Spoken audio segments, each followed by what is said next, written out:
ఒక అందమైన అమ్మాయి ఉంది, మంచిగా చదువుకుంది, మంచిగా వాళ్ళ తల్లిదండ్రులు ఆస్తిస్తున్నారు. ఆ అమ్మాయికి ఏ లోటు లేదు, ఆరోగ్యపరంగా కూడా చాలా బాగుంటది. ఆ అమ్మాయి అంత మంచిగా ఉంటే ఇప్పుడు ఏదైనా మంచి సంబంధం వస్తే, అబ్బాయి వస్తే పెళ్లి చేసుకోవచ్చుగా, హ్యాపీగా చేసుకోవచ్చు. కానీ ఎవరో ఆ అమ్మాయికి కుజు దోషం అన్నారంట. అది ఎట్టుంటుందో కూడా మనకు తెలియదు. కానీ ఆ అమ్మాయికి ఏ దోషం ఉంది? కుజు దోషం ఉంది. అంటే ఆ అమ్మాయికి ఉన్న క్వాలిటీని ఏం చేస్తున్నారు? సమాజంలో తగ్గించేస్తున్నారు, డౌన్ చేసేస్తున్నారు. వాస్తవానికి ఆ అమ్మాయి చాలా మంచి వ్యక్తిత్వం, మంచి చదువు, మంచి జ్ఞానం, మంచి ఆస్తి, మంచి కుటుంబం, మంచి స్థితిలో ఆ అమ్మాయి హ్యాపీగా ఆరోగ్యంగా ఉంటే ఆ అమ్మాయి క్వాలిటీస్ అన్నిటిని డౌన్ చేసేసి ఈమెకి ఆ దోషం ఉంది, ఈమెకి ఈ దోషం ఉంది, ఆ దోషం ఉన్నోడే బట్టుకు రావాలి, ఈ జాతకం బాలేదు, ఆ జాతకం బాలేదని.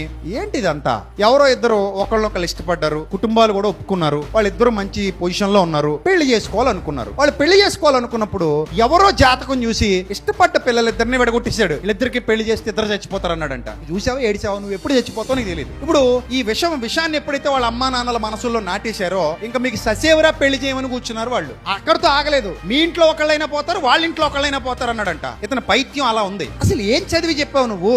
ఏం చూసి చెప్పావు వాళ్ళిద్దరి గురించి నువ్వు అంటే? ఏమీ లేదు. వాళ్ళు నమ్మేశారు, వాళ్ళిద్దరిని విడగొట్టేశారు, వాళ్ళిద్దరు ఊరేసుకుని చచ్చిపోయారు. పెళ్లి చేస్తే చచ్చిపోతారని చెప్పాడు, పెళ్లి చేయకపోతే వాళ్ళు చచ్చిపోయారు. ఇప్పుడు వీళ్ళు ఏం సాధిస్తారు చెప్పండి? ఎలాగో చచ్చిపోయారు, అదేదో పెళ్లి చేస్తుంటే బతికేవారేమో. చూశారు ఎంత దారుణమైన పరిస్థితులకు మూఢనమ్మకాలు తీసుకెళ్తున్నాయంటే వీటిని ప్రోత్సహిస్తూ సపోర్ట్ చేస్తూ కామెంట్లు చేసే వాళ్ళు కూడా ఉన్నారు సమాజంలో.